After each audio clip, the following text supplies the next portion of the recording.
এখন শাওনৰ বতৰ মানে কি আমাৰ এখন প্ৰতি বছৰে শাওন মাহৰ 2 তাৰিখ 1 পৰা 2 তাৰিখ মোটামুটি শাওন মাছটা কমপ্লিট চলে ৰুৱাগাৰা। এখন আমাৰ শাওন মাহৰ 1 তাৰিখে আমি যেহেতু আমাৰ পৰম্পৰা আছে আগৰ পৰাই যে বছৰত শাওন মাহৰ 1 তাৰিখে আমি গছা দিওঁ আৰু গছা যদি তাৰমানে বৰষুণো যদি খেলিমেলি হয় তেনেহ'লে আমাৰ গছা দিয়াৰ অলপ কম বেছি হয় সময়মতে নহয়।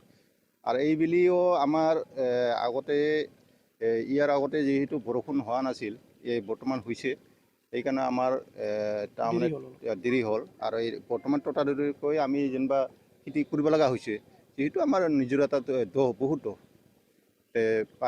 পানী যোগান আঁচনি নাই ওপৰৰ পানী ভৰসা হয় ওপৰৰ পানী ভৰসা কৰিব লগা হয়।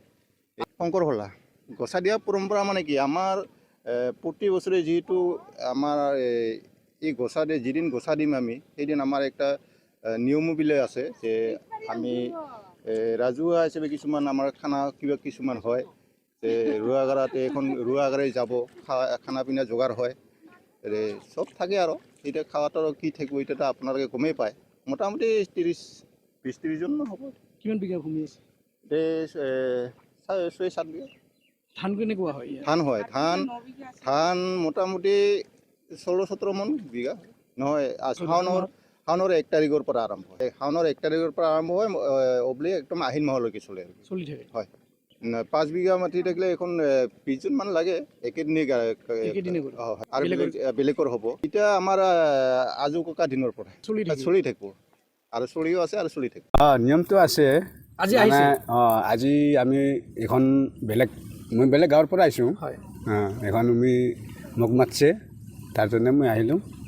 এখন যেতিয়া খানা দিছে খাওঁ আৰু এখন মানে আৰু 2টা-2:30 মান বাজিব নেকি। কেইজন আছে মহিলা 10জন।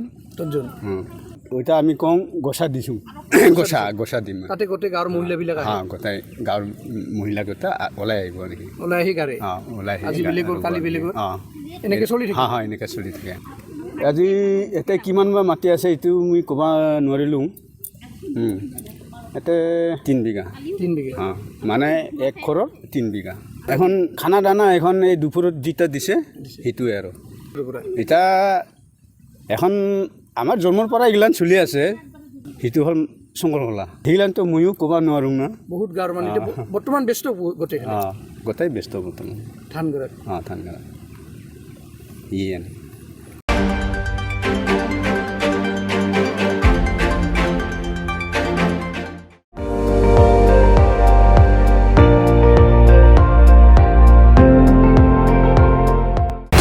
আপুনি চাই আছে ND24 সৰ্বশ্ৰেষ্ঠ নহয় সৰ্বোত্তমৰ দৌৰত।